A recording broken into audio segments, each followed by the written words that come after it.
México envía una carta al gobierno de USA para esclarecer un caso en el que ellos actúan. Se llama Rápido y Furioso, no es película, puntúan, aunque parece que aquí también la saga continúa. Era una operación americana para filtrar armas en tierras mexicanas. La estrategia era dejar que las armas caminaran, aunque asesinaran gente a cada paso que daban. La operación, para que la conozcas, rastreo de armas para dar con quien las compra. Y no hallaron ni las armas, ni el dinero, ni las copias, solo las municiones en las autopsias. Y ahora que se exige transparencia, resulta que era todo la idea de una sola agencia. En ambos lados funcionarios con amnesia, ninguno sabe nada, parece examen sorpresa.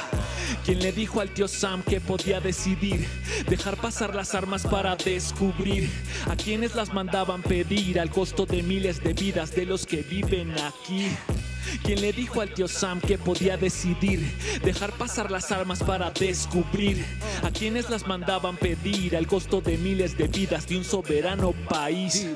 Esa orden no la da cualquiera que quiera llegar a la verdad de veras deberá ir a los pinos con una escalera, porque la verdad se encuentra en las más altas esferas.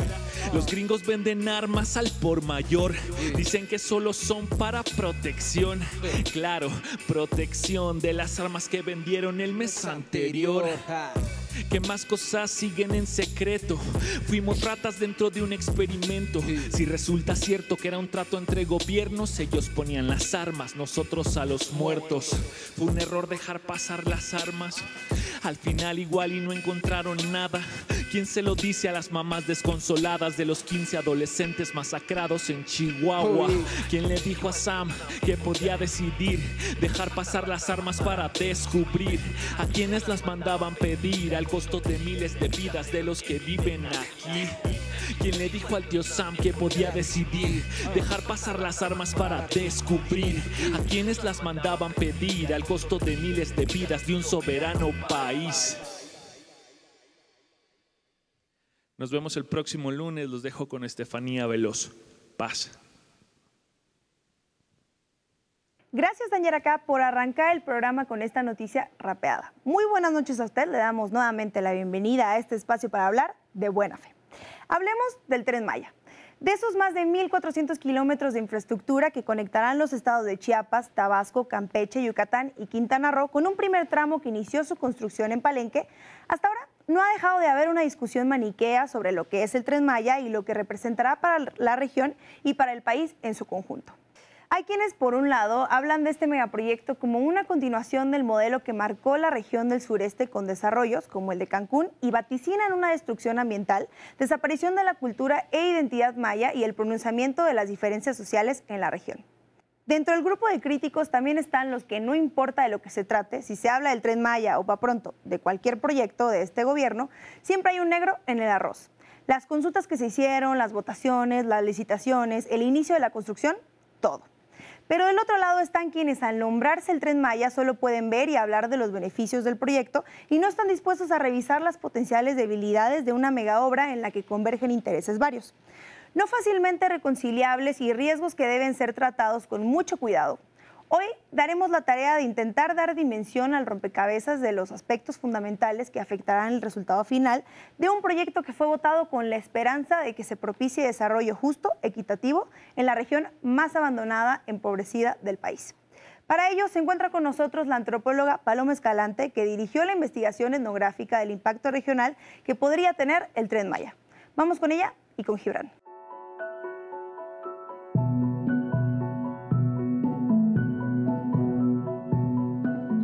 Buenas noches, amigas, amigos, enemigos y adversarios. Sean todos bienvenidos a Conversar de Buena Fe. Esta noche nos acompaña Paloma Escalante, antropóloga que ha estudiado la península de Yucatán, que ha estudiado el sureste mexicano, que lo conoce muy bien. Y vamos a hablar de un tema que ha sido polémico y que ha oscilado, déjame ser un poco provocador, entre dos polos. Los entusiastas del desarrollo que dicen esto va, tiene que haber turismo, tiene que haber más comercio, y muchos antropólogos y activistas de escritorio que por consigna dicen no, protejamos la identidad cultural de los pueblos del sur. Oigan, pero es que se están quedando en la pobreza, pero su identidad cultural. Y en ese medio En ese entremedio hay una serie de posiciones que no se discuten, matices que no se hacen, discusiones que no se dan sobre cómo sí tendría que hacerse el tren. Pero antes que entrar al tema, me gustaría que te presentaras con nuestro público y que nos cuentes más o menos qué es lo que has trabajado en esa región en los últimos años. Claro, pues muchas gracias y buenas noches y gracias.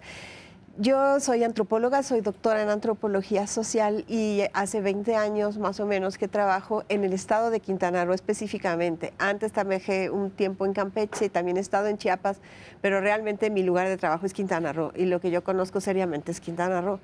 He tenido diferentes proyectos. Básicamente mi proyecto eje, digamos, en Quintana Roo se llama Etnografía de las comunidades aledañas a los sitios arqueológicos en Quintana Roo.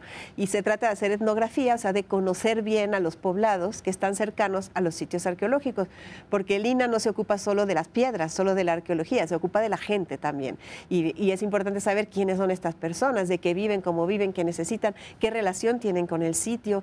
Muchas veces no tenemos custodios para que estén en todas partes. Lo que cuida los sitios es que las personas los sientan propios, se hagan responsables y entonces ellos son los que los cuidan.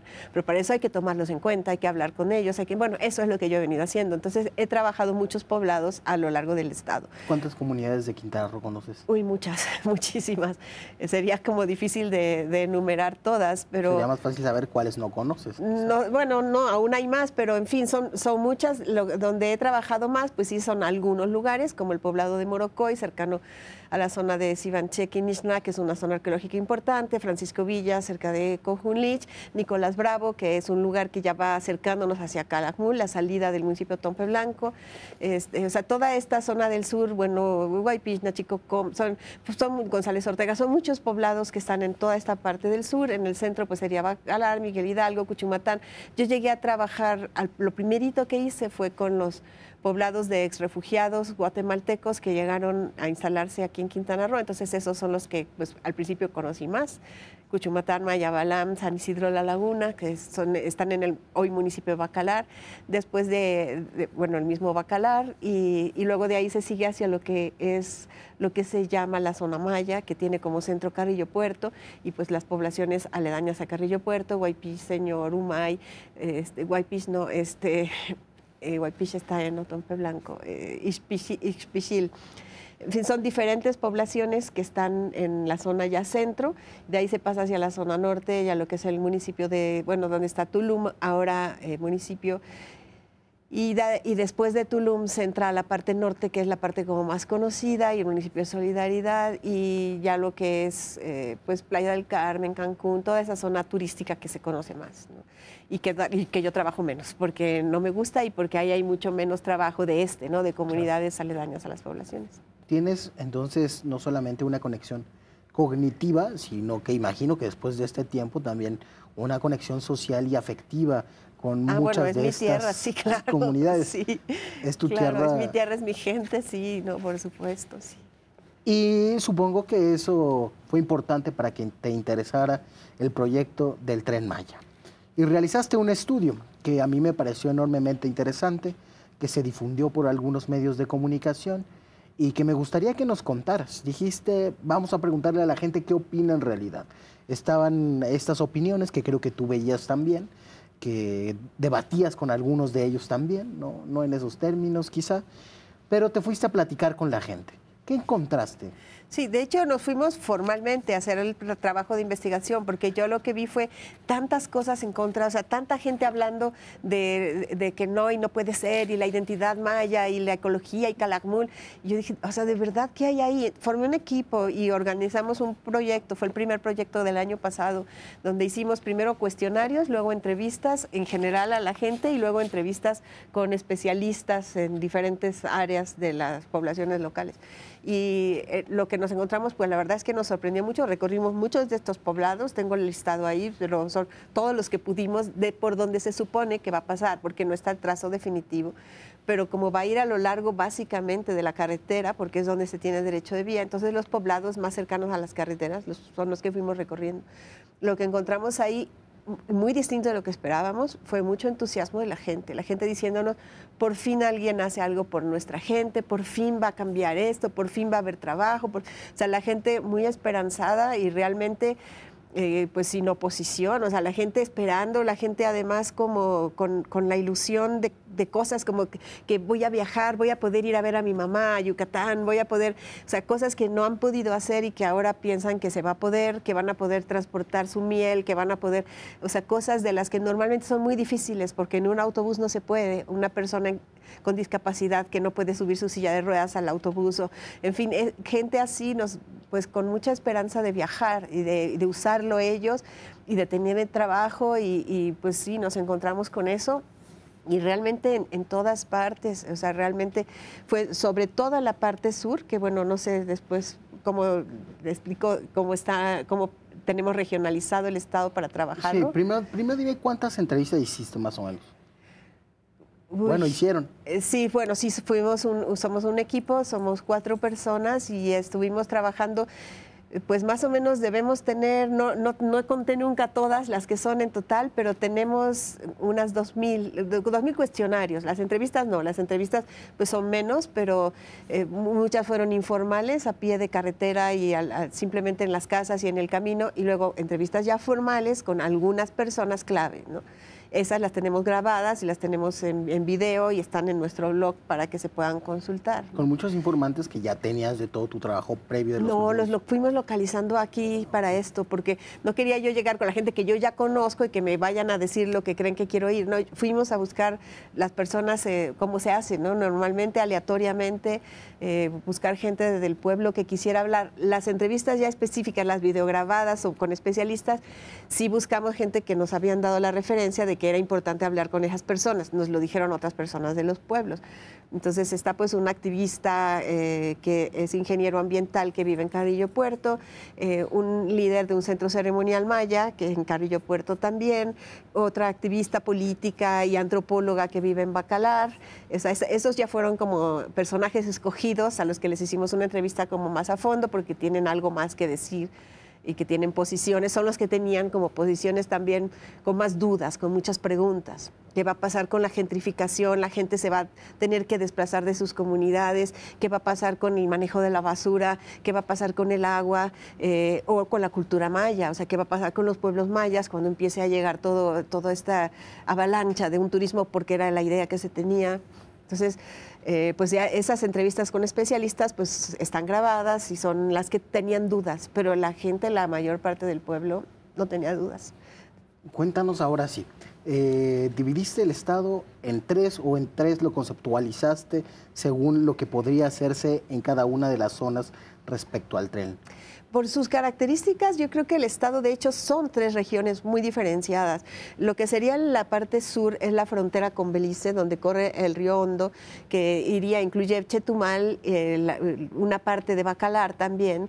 Y esa zona es una zona que se pobló bastante recientemente, con la excepción de Bacalar mismo, que tiene población incluso un fuerte colonial, pero toda esta zona realmente, y bueno, la ciudad de Chetumal recién cumplió 122 años, o sea, eso es muy joven y de todas maneras era ese núcleo de población nada más.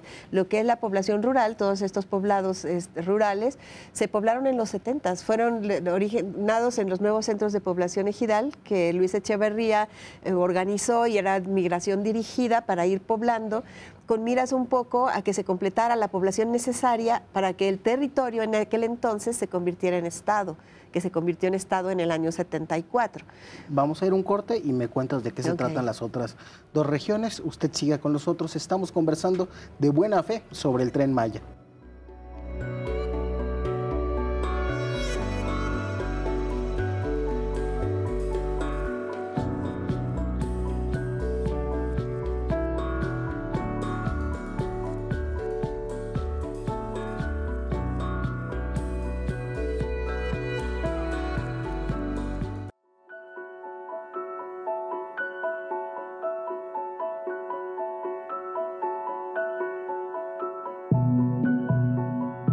muchas gracias por seguir con nosotros. Estamos hablando sobre el Tren Maya con Paloma Escalante. Nos contabas, hay 3 regiones en el estado. Una es la sur, que es la que nos acabas de describir. No sé si hay algo más que decir de eso. Sí. Realmente se hizo con migración de todo el país. Aquí tenemos gente de Sonora, Sinaloa, Coahuila, Michoacán, de Chiapas, de Veracruz, de todas partes. Hay alguna población indígena, pero no son en sí poblaciones de una etnia o algo así. Es población que llegó de todo el país. Eso sí es importante. Hay también algunos mayas yucatecos que habían llegado porque originalmente lo que había antes de que se hicieran esos nuevos centros eran hatos chicleros, había la explotación del chicle y ahí venía gente, sobre todo de la región de Peto en Yucatán. Entonces esos son los mayas que hay, pero suelen ser núcleos bastante pequeños de población maya y un grueso de población migrante de todo el país. Entonces esas serían como sus características. Ahí hay un ingenio azucarero, pero el ingenio pues da trabajo a un grupo reducido de personas por un periodo reducido, y está la frontera con Belice, que pues implica una situación diferente, ¿no? El ser frontera. Pero bueno, ese sería como el sur. Y de ahí la última parte de que corresponde a esta región, pues ya es Bacalar, ¿no? Ya el municipio de Bacalar, que tiene básicamente las mismas características en cuanto a al asentamiento, después de ese asentamiento colonial original de lo que fue la población de Bacalar. Y luego tiene también las poblaciones de refugiados guatemaltecos, están también ubicados en esa zona. Ese sería el sur. El sur. Luego estaría la zona maya. La zona maya tiene como centro Felipe Carrillo Puerto. Esta es la zona maya que desde la guerra de castas se pobló porque venían los pobladores mayas de Yucatán huyendo de la guerra. Aquí se reunieron en torno a la cruz parlante y además recibían suministros desde Belice. Los mayas de Belice les traían comida, les traían armas y se organizaron aquí y acabaron quedándose como refugiados en esta zona. ¿Qué es la cruz parlante? Pues bueno, había una cruz, un templo, construyeron un templo con una cruz. Finalmente hay este sincretismo de la religión con la religión católica que les había llegado desde la colonia, y entonces ellos pues tuvieron un sacerdote que les decía que la cruz le daba instrucciones, ¿no? Esa es la cruz parlante que está ahí en Carrillo Puerto. La cruz les decía a dónde tenían que ir, cuándo tenían que atacar, cómo tenían que organizarse. La cruz les ayudaba a organizarse para la lucha de la guerra, y hasta hoy se sigue venerando la cruz parlante, ¿no? Entonces ahí está el templo de la cruz y es el centro también de los santuarios mayas, que son 5 en una red que está de aquí a Tulum, desde toda esta zona. Y esta población es una población maya muy particular. A mí realmente me parece fascinante porque es un pueblo maya rebelde que se constituyó como rebeldes de la guerra de castas y que hasta hoy son rebeldes, que cuando llegó el cambio de horario dijeron: aquí no, es la hora rebelde, y tú vienes con el cambio de hora de otro lado y llegas a Carrillo y es la hora rebelde. Bueno, ahorita ya todo el estado tiene homogenizada la hora, ya no tienen cambio de hora, pero cuando era así ellos mantenían la hora rebelde. Ellos se sienten siempre como con mucha fuerza y con mucha autonomía. En sus poblados se habla maya, lo hablan los niños también. O sea, no es esto de que se va perdiendo, que ya los niños no hablan. No, los poblados de Carrillo Puerto hablan maya, ¿no? Y lo hablan los niños y lo hablan todos y lo hablan con gran orgullo, y se mantienen muchos elementos de su cultura realmente con mucha fuerza y con mucho orgullo. ¿Y tú tuviste que aprender maya para trabajar allá? No sé lo suficiente todavía, casi no he trabajado y en general es de mis pendientes mayores. Tengo que trabajar, tengo que aprender más seriamente maya. Entiendo, pero no lo hablo. Pero sí es muy necesario para trabajar ahí, porque además, de hecho, la gente, ahora que llegamos a hacer estos cuestionarios y llegamos a esta zona, pues al principio nos contestaban en maya. Les decimos: por favor, o sea, lo que queremos es dar a conocer su voz fuera de aquí, háblenos en español. Y bueno, lo conseguimos y nos hablaron en español, pero diciéndonos: en nuestro pueblo se habla maya, ¿no? Y pues bueno, eso me parece muy valioso y me parece muy hermoso, ¿no? De cómo está organizada esta zona. Y está la región norte. Y la zona norte sería, Tulum queda como un poco bisagra, porque Tulum es zona maya claramente, pero ya está muy invadido de lo que es la dinámica del turismo, y después de Tulum a Cancún, o sea, toda esa parte norte del estado que tiene gran desarrollo, todo lo que es la Riviera Maya, Playa del Carmen. Que es una parte turística. Es eminentemente turística. Proletarizada. con grandes problemas a partir del desarrollo urbano desmedido. Comenzó como un proyecto muy exitoso en los 70s Cancún, con una lógica y una planificación bastante buenas, pero según fue creciendo, se fue perdiendo esa organización original y actualmente pues hay suburbios, pues sí, súper empobrecidos y con mucho conflicto de violencia. Y que sigue teniendo una dinámica de esa modernización violenta. Para mí fue increíble, ahora que fui a Quintana Roo, por tu invitación, ver en Tulum el cambio que había en unos cuantos años y el incremento de esos cinturones de pobreza. La verdad que me impresionó. Entonces, el tren va a impactar de una manera distinta en cada una de estas tres regiones según sus problemáticas. ¿Cómo será en la zona norte? ¿Qué encontraste ahí?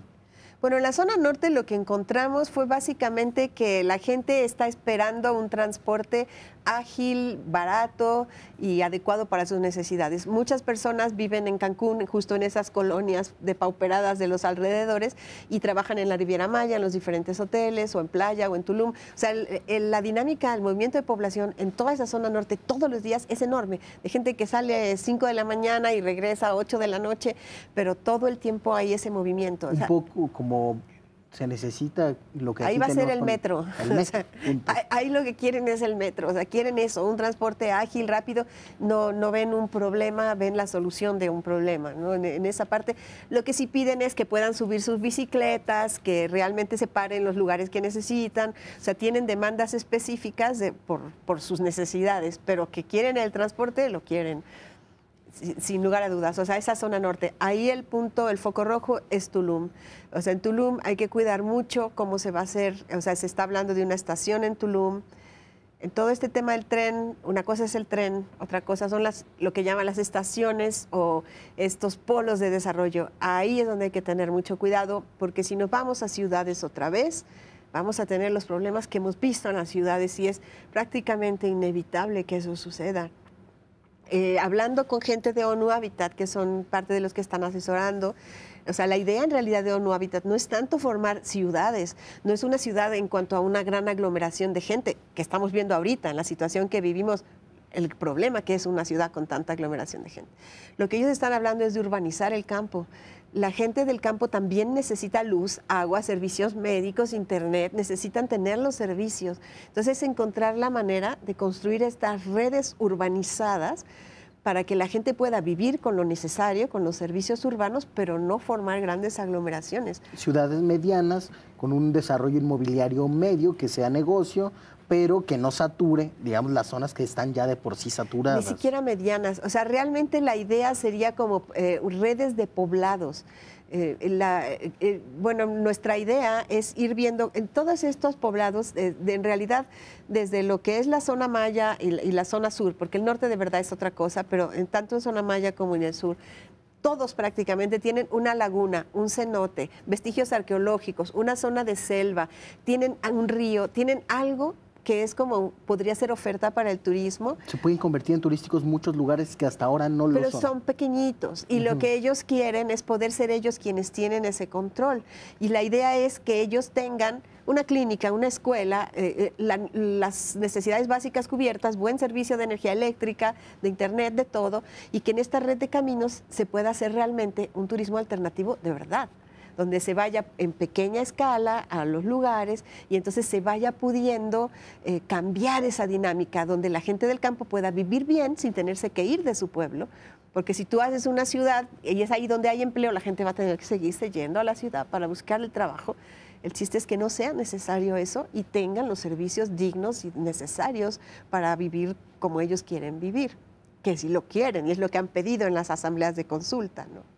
¿Y esta dinámica se diferencia en la zona maya y en la zona sur? Se diferencia poco. Lo que encontramos, y tenemos también ahí videos grabados de la zona maya, es la añoranza de la milpa maya, del modo de vida más de ellos. Y ahí el problema principal que tiene la milpa es que no hay agua. O sea, la milpa maya no se va a perder porque venga un tren, la milpa maya ya está perdida.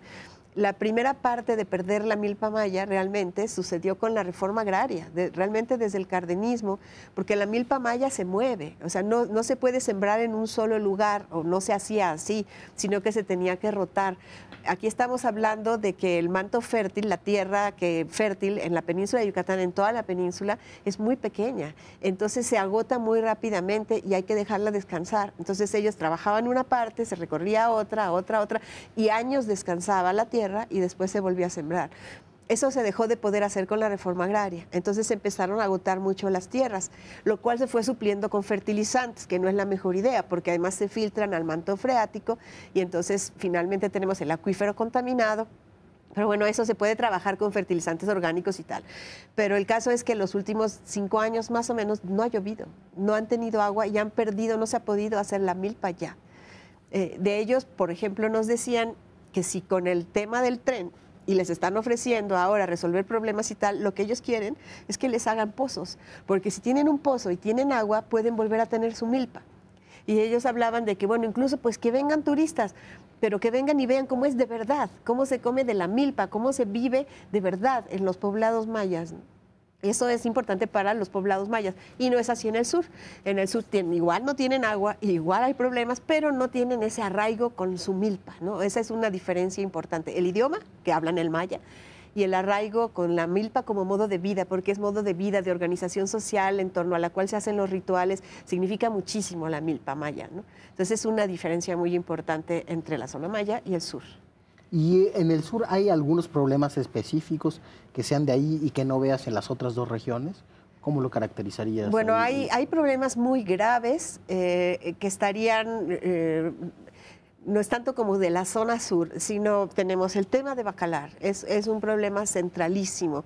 La laguna de Bacalar es una laguna de 30 kilómetros, es una belleza natural maravillosa y todo, pero todos los mantos freáticos están conectados y todo termina en la laguna. Entonces, tanto la contaminación por los fertilizantes y el uso de pesticidas químicos y todo eso va a la laguna, como los desechos de las zonas urbanas se acaba filtrando, acaba yendo a la laguna. Porque no hay drenaje. Porque no hay drenaje y además porque no hay plantas de tratamiento, porque aún si tú pones drenaje, ¿a dónde lo llevas? Se necesitan plantas de tratamiento y se necesita resolver el tema de la basura. O sea, ahí hay problemas en torno a la población que ya hay. Si encima se pretendiera crecer esa población, o sea, el problema sería pues mucho más grande. Pero el otro problema es la especulación de tierras que hay en la zona de Bacalar. A partir de la reforma al artículo 27 constitucional, los ejidos empiezan a vender y a vender incluso los derechos también de los ejidatarios. Y en el caso de Bacalar, pues se preveía que esa laguna tan maravillosa y esa población tan hermosa, pues iba a acabar siendo un recurso turístico valioso. Entonces se empiezan a invertir y a los campesinos originales les compran sus tierras políticos y empresarios regionales. O sea, los ejidatarios de Bacalar son gente rica que especuló y que supo comprar a tiempo. Pues no sé si se puede decir exactamente así como que todos, pero muchos y sí. Entonces, estas personas están esperando, lo que necesitan es que se agilice el cambio de uso de suelo y que puedan invertir y que se pueda tener este desarrollo. Pero evidentemente en torno a esto, por la misma especulación, por la misma situación que se vive, ha habido mucha violencia. Últimamente ha habido varias personas asesinadas porque se invaden las tierras, porque los echan, porque los incendios de la semana pasada, yo no sé si se pueda decir que fueron naturales. Nadie ha hecho un reclamo de que no lo sean, de que sean provocados, pero pues da mucho que pensar que se haya acabado con toda la reserva forestal de Bacalar, ¿no? Entonces, bueno, este es un problema muy grave que hay que resolverlo. Y que, bueno, lo que yo pienso es que hay que resolverlo explicando exactamente cómo se va a planificar este desarrollo. Opino yo que no debe haber una estación como tal, como polo de desarrollo en Bacalar, sino esta red de poblados conectados, que implicaría que las tierras implicadas no son todas de un ejido, sino que van a tomarse tierras de todos los ejidos de la zona, poquitas de todos lados, se benefician muchos y no el grupo de siempre, ¿no? Sí, Paloma, es que si esto se ha hecho posible, la especulación a tal grado, es porque no ha habido claridad en el gobierno. Yo pienso por un lado, el presidente López Obrador dice que va a ser un proyecto anclado abajo con una función social que sirva para la gente. Y por otro lado, Fonatur parece tener un doble discurso. Por un lado, se dice que va a ser un desarrollo turístico e inmobiliario, así sin ambajes. Y por otro lado, a los especialistas, les dicen, no, mira, es que va a ser más bien cercano a esta red, al pequeño turismo, etcétera, etcétera. Entonces, los ejidatarios tienen algunas razones para pensar que sus tierras sí van a subir de precio. Y tienen incluso una versión de que habrá desarrollo inmobiliario por miles de hectáreas, lo cual sería dañino para Bacalar. Y quizá, lo has dicho, lo han dicho otros especialistas, eso mataría la laguna en menos de 10 años. Y crearía problemas sociales más graves, porque en lugar de mitigar la desigualdad, la incrementaría. Con Fonatur hemos hablado desde el primer momento, o sea, el día que yo vi en las comunidades que la gente tenía esta expectativa por el tren, yo dije, voy a hablar con Fonatur, o sea, necesito saber si de verdad el tren es para ellos. Inmediatamente nos dijeron, el tren es para la gente, si no es para la gente, yo me encadeno a las vías, nos dijo el representante territorial de Fonatur en ese momento en el sur de Quintana Roo. Siempre Velázquez Moctezuma ha estado en contacto con nosotros, pero siento que falta comunicación, porque yo hablo algo con ellos, Velázquez Moctezuma, que está a cargo de la investigación científica para el tren, y 2 días después hay una declaración en sentido contrario de Jiménez Ponce. Entonces, ¿cómo llego a que se entere de lo que estamos viendo y pensando? Y eso Jiménez Ponce, yo no lo sé. Yo pensaba que se daba internamente, pero no sé si está pasando, ¿no? Entonces, yo creo que sí falta que fluya la comunicación dentro de Fonatur hacia nosotros. Yo soy investigadora del INA, del Instituto Nacional de Antropología, y mi proyecto el año pasado estaba financiado por el Instituto Nacional de Antropología para poder tener este conocimiento del impacto social. Tenemos que tener una red de comunicación y nosotros podemos ser vehículo para que se comunique en los pueblos también, pero ha faltado, o sea, falta mucha esta comunicación y la claridad, ¿no? Exactamente qué es lo que se va a hacer. A mí no me preocupaba tanto la falta de claridad el año pasado, porque creo que no la había. O sea, realmente no se tenía totalmente claro. Otra impresión que yo tengo es que esta parte sur se conocía muy poco. Por eso se había planteado Bacalar y Calakmul, o sea, como si no hubiera nada, como si fuera un territorio vacío todo el sur de Quintana Roo, que son una cantidad de poblaciones con una cantidad de riqueza de recursos impresionante para turismo alternativo, de cuestiones de sitios arqueológicos, y nadie lo había visto, ¿no? Y un montón de población que necesita el tren, el transporte, y sobre todo el trabajo, gente desesperada por trabajo, que antes migraban a Estados Unidos, que ya no pueden migrar, que los han deportado, que necesitan el trabajo, pero nadie los veía. Entonces, yo creo que es muy importante poner otros centros, otros núcleos de población en esta zona y bueno, trabajar sobre lo que hay de recursos aquí. Y yo siento que eso no se conocía. Y bueno, de alguna forma estamos dándoselo a conocer a Fonatur también, para que se repiense cómo organizar esto. Y la otra parte, el otro problema serio, es el tema de la violencia del narcotráfico, de la violencia del crimen organizado. Tenemos un tema muy serio de violencia del crimen organizado, que tiene características también distintas en las 3 regiones. Y bueno, el tema del norte es diferente, es un tema que yo creo que probablemente sea más grave, pero yo no puedo meterme en él. Tiene más que ver con las distribuciones en poblaciones muy grandes, con la mezcla con el turismo, la combinación con trata de personas, que se da con prostitución incluso de menores. O sea, en el norte son estos problemas más cercanos al tema urbano y del gran crecimiento urbano. Pero en la zona sur lo que tenemos es la población de Majagual. Majagual se empezó a desarrollar con el muelle Costa Maya en el año 2000, y a partir de ahí empieza a verse como un lugar turístico y tal. Pero antes, desde los años 90, lo que era Xcalac Majagual era un punto de recale de droga. Es donde llega de Colombia droga y se baja, se recoge allí con sistemas ahora súper sofisticados, que bueno, no sé si es cosa de hablarlo ahora, pero tienen un sistema muy sofisticado y tienen ya las redes para recogerlo, y siempre algo que cae, que queda y que llega a las orillas. Eso cuando inició, pues se cargaba ahí en un aeropuerto que está ahí, que lo llevaba directamente, era del Señor de los Cielos, lo llevaba al norte y realmente el territorio no se afectaba tanto. En este momento ya esa red está rota, ahora son otras las redes que se han articulado, son otros los cárteles que están operando, pero además todo esto que se cae, la población local va a playear, la población del poblado de Limones, va a playear a Majagual y recoge esa droga y vende, pero después... Vamos a un corte y me sigue contando. Usted siga con nosotros, estamos conversando de buena fe.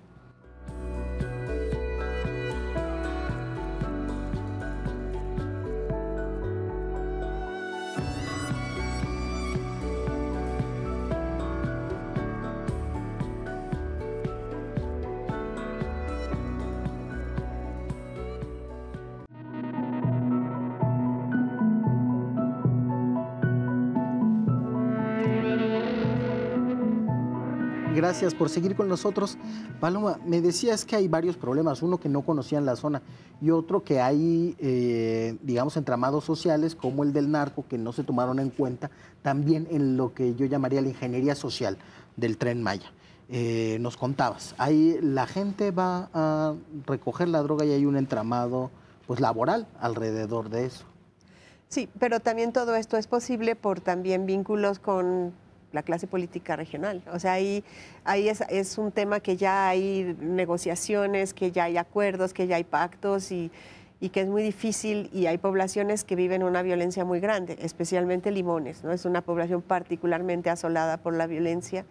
Y bueno, eso es parte de lo que a mí me hace pensar que un proyecto federal que llegue con una articulación que viene de esto, desde la federación, a lo mejor con Guardia Nacional, pudiera empezar a romper, a quebrar esos vínculos y dar una esperanza a esta población. Darles, ¿no?, otras alternativas. Dar otras alternativas. Para que ellos elijan. Digo, no hay necesidad de meterse frontalmente como hicieron otros gobiernos en otras regiones, estropeando las cosas más. Creo que además de estos factores que mencionas, hay otro. No es solamente las cosas que no conocen del territorio, sino las cosas que están fuera del territorio que ellos no quieren que se conozcan. Digo ellos, muchos de los empresarios interesados en el desarrollo inmobiliario, algunos políticos asociados a ellos, que son toda la trama de intereses entre hoteleros, entre empresas agroindustriales de gran tamaño y otros intereses económicos que están peleando sin decir palabra en la conversación pública, sino por abajo de la mesa, para que el tren sea para ellos. Y yo creo que eso es lo que no alcanzamos a ver y hay algo de eso en el fondo. Pero además de estos problemas, ¿cuáles dirías, digamos, ya pensando más bien en la gestión de la administración pública, que son los principales problemas con los que se tiene que enfrentar el gobierno o los principales puntos de decisión para que sea en efecto un proyecto también para la gente? No sé si es exactamente los principales problemas, pero yo creo que la estrategia para abordar el proyecto en sí tendría que tener más que ver con las consultas locales. Se han hecho consultas, se hizo un foro con Ecosur en el caso de Quintana Roo y así, pero yo creo que son los locales los que realmente conocen, saben, y creo que se ha contado poco quizá con ellos para entender esto, y otra dinámica incluso con los poblados. Se hicieron las consultas, fue importantísimo que se hicieran, aunque han tratado de desvirtuarlas, fue un gran logro que se hicieran, se llevaron yo creo que bastante bien, yo asistí a alguna, a las de Bacalar precisamente, y a mí me parece que pues, la gente estaba contenta de que se hiciera, se llevaron bien, queda muy claro lo que las comunidades están pidiendo. Lo que no está tan claro es si se entendió lo que las comunidades estaban pidiendo.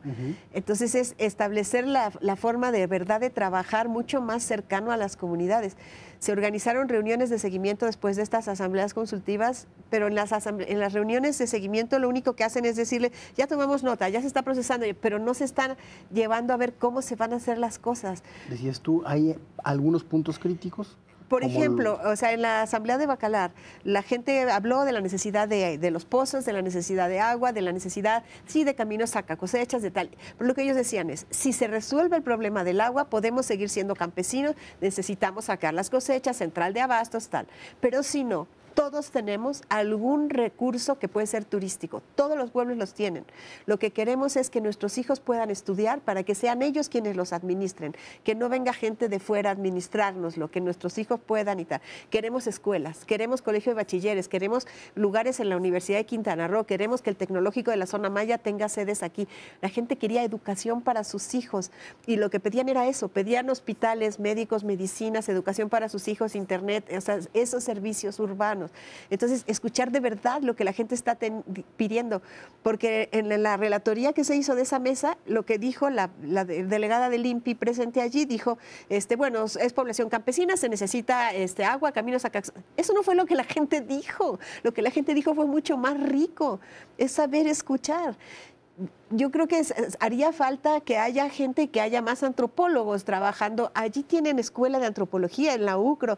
Hay estudiantes de antropología que pueden hacer su servicio social, que pueden hacer tesis, que pueden, o sea, tratar de articular mucho mejor la comunicación para que se puedan hacer estos proyectos de verdad desde la gente, lo que están pidiendo los pueblos y las comunidades, y favorecer, yo pienso, me gustaría mucho hablar con Luciano Concheiro, por ejemplo, y ver cómo se puede organizar desde la educación, porque eso es parte de lo más importante, que no se busque solamente dinero. Necesitamos dinero, para todo es dinero, ¿y cómo hay dinero? ¿Con el Cártel Jalisco? Pues vamos con el Cártel Jalisco. No, o sea, que los jóvenes tengan la expectativa de que además de que puedo vivir dignamente, puedo tener una pasión, puedo dedicarme a la música, al arte, a tener... Ellos no saben eso, no tienen ninguna posibilidad de estudiar idiomas, artes, ninguna otra cosa, más que matemáticas y español a duras penas y vámonos y a ganar dinero. O sea, cambiar eso. Lo que queremos, se trataba de un proyecto que realmente transformara la sociedad. Y no es porque ahora vamos a meter grandes ciudades y van a tener centros comerciales. No, es porque va a ser algo que desde la gente empiece a cambiar la manera de entender las relaciones y la manera de entender la vida, que le dé otro sentido a la vida. Y esto también va a permitir que haya la creatividad propia y tal de la zona maya, de las otras zonas, y que los jóvenes tengan otra expectativa en su vida. Y no va a ser fácil que un joven que esté apasionado porque descubrió que puede hacer música, se vaya con el cártel porque le va a dar dinero. O sea, empezar a pensar distinto, y eso es con las escuelas, es con los antropólogos, es con otras personas locales que están interesados, que quieren transformar, que quieren trabajar, y que no tienen información y que no pueden hacer llegar lo que piensan. Tenemos que encontrar vías de comunicación. Y antes de llegar a eso hay que dirimir un problema con la propiedad de la tierra. Ah, por supuesto. ¿Qué es lo que hay que hacer ahí? Bueno, la forma en la que Fonatur está planteando hacer esto implica no expropiación. Lo que prefieren es no expropiar y formar las fibras, que serían estos fideicomisos por los cuales las comunidades van a ser socios del proyecto del tren. Y finalmente, si el tren tiene ganancias, tendrán ganancias, si no, pues no, pero no pierden su tierra, siguen siendo los dueños de la tierra. Esa es la idea original. Algunas poblaciones medio lo entienden, otros no lo entienden, unos no lo quieren. Lo que prefieren es que les expropien y que entonces les den dinero y tener dinero para lo que sea, ¿no? En algunos casos, ya organizados en asambleas ejidales, han planteado, pues yo lo que prefiero es dinero, así invertimos en nuestra laguna y le ponemos infraestructura y nos dedicamos al turismo con esa inversión, ¿no? Pero, en fin, hay diferencias. Yo creo que no se entiende muy bien de qué se tratan las fibras, pero hay una cosa importante, y es que eso de las fibras implicaría tener un negocio que cotiza en bolsa. Eso no se puede con las tierras, porque todas son ejidales. O sea, todas estas son zonas ejidales. El ejido, a partir de la reforma al artículo 27, se puede comprar y vender prácticamente como propiedad privada, pero no es propiedad privada, es ejido. Entonces, no puede ser parte de un negocio que cotiza en la bolsa. Se está hablando de modificar la ley para eso. Yo pienso que hay que tener mucho cuidado, y por algo la Constitución está como está, y que sería muy bueno respetarla, porque aparte de que nadie puede tener más del 5% de la tierra de un ejido, lo cual es muy bueno, tampoco se pueden hacer negocios de este tipo. O sea, habría que revisar exactamente cómo es el planteamiento de esta asociación, de qué cantidad de tierras estamos hablando y en qué términos se organizaría ese cambio de uso de suelo y ese traspaso de las propiedades, si es que se dan, ¿no? Ahí hay un problema muy complejo, eso lo está viendo ONU Hábitat, Antonio Azuela, ¿no? Y si no, bueno, si no hay todas estas consideraciones, digamos, planteándonos en un escenario catastrófico, si hay estación en Bacalar y hay en Tulum y hay grandes desarrollos, me puedes decir en 30 segunditos, porque se nos acabó el tiempo, ¿qué podría esperarse para el entorno social del Tren Maya? Eso no lo vamos a permitir. O sea, eso no puede ser, porque eso es volver a crear otra vez los mismos problemas urbanos, acabar con nuestra laguna. O sea, eso no puede ser. Lo que necesitamos es una vía de comunicación para que nos escuchemos y para que lo que se haga sea de verdad lo que ofreció el presidente López Obrador, un proyecto para la gente, para el desarrollo regional, para la equidad regional. Vamos a luchar por eso. Esto otro no puede ser. O sea, no lo podemos permitir. Muchas gracias, Paloma. Por nada. Usted siga con nosotros. Vamos a ir ahora a La Mala Fe y regresamos.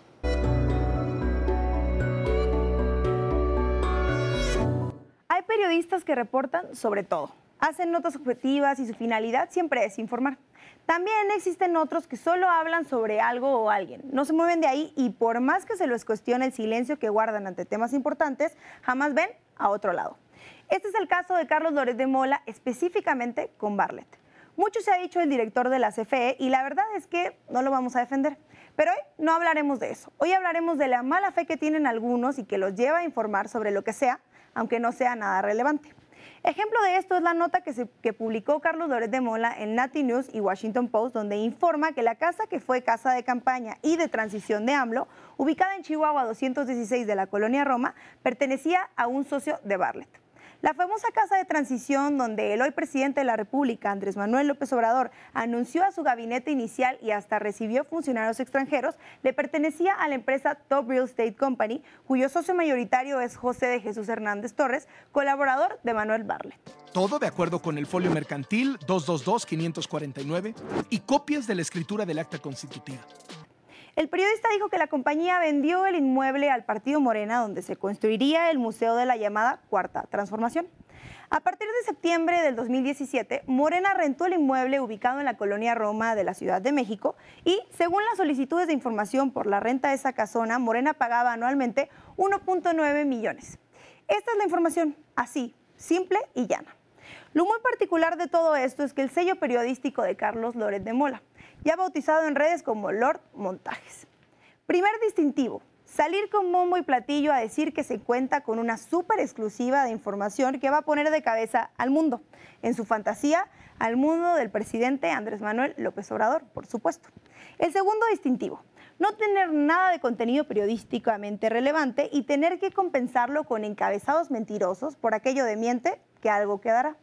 La famosa nota de Carlos Loret de Mola se titulaba La casa Bartlett de AMLO, para luego en la nota entrar en miles de detalles ridículos que lo que documentaban es que la casa no es ni de Bartlett ni de AMLO. No extraña que sujetos como Carlos Loret de Mola o Joaquín López Dóriga, que seguramente pronto justificarán estar en este segmento, no se consideren dignos de ser consultados ni para saber la hora. Bueno, ¿y el Tren Maya es bueno o malo? Pues todo depende de cómo se haga, de qué matices se tomen, de cómo se atienda a la gente, de cómo se consideren las características de cada región. En la región norte, en la región más desarrollada turísticamente, servirá de metro para incorporar a mucha gente que tiene que viajar de por sí entre un poblado y otro. En la zona maya hay que considerar las necesidades de las distintas poblaciones y la falta de infraestructura social que tienen para desarrollarse. No la aceptarán si no son ellos los que atiendan los asuntos relacionados al tren, si sus hijos no tienen educación para poder relacionarse con los proyectos que se formen alrededor de estos desarrollos turísticos que esperemos que sean medianos, como se ha prometido. Y en la zona sur, sobre todo en la zona más cercana a la frontera, hay problemas graves de inseguridad y se tienen que atender, se tiene que conectar no solo a los sitios turísticos que ya son atractivos, sino que tiene que haber conexión para las personas que están en situación de marginación, para que puedan tener otras alternativas. Más aún, si no se considera que construyendo estaciones como Tulum o como Bacalar prácticamente se acabará con esas ciudades, la viabilidad social del proyecto será mínima. Es muy importante cuidar cada uno de estos detalles y ser transparentes. Es muy importante cumplir la promesa del gobierno del presidente López Obrador. Usted, acompáñenos el próximo lunes para seguir esta conversación de largo aliento y de buena fe.